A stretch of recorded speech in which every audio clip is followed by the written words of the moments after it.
রানীর সততা ও প্রজাদের ভালোবাসা। এক সুদূর রাজ্যে ছিল এক তরুণী রানী, যার নাম অনন্যা। সে তার প্রজাদের খুব ভালোবাসত, কিন্তু মাঝে মাঝে ভাবত কিভাবে তাদের মন জয় করা যায়।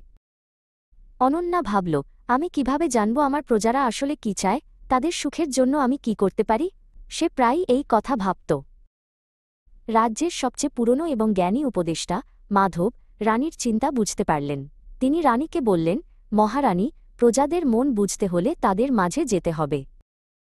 মাধবের কথা শুনে রানী অনন্যা সিদ্ধান্ত নিলেন যে তিনি ছদ্মবেশে রাজ্যে ঘুরবেন।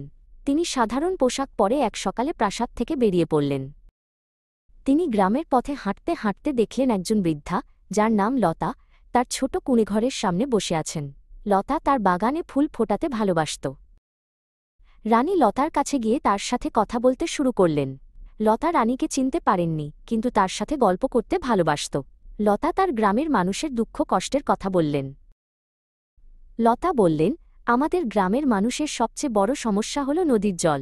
বর্ষার সময় নদী উপচে পড়ে, আর শুকনো মৌসুমে জল থাকে না। রানী মন দিয়ে সব শুনলেন। রানী অনন্যা প্রাসাদে ফিরে এসে ভাবল, লতা যা বলল তা তো আমি আগে কখনো ভাবিনি। প্রজাদের আসল সমস্যাগুলো জানার জন্য তাদের সাথে মিশতে হয়। রানী অনন্যা অবিলম্বে তার মন্ত্রীদের ডাকলেন এবং নদীর সমস্যা সমাধানের জন্য নির্দেশ দিলেন।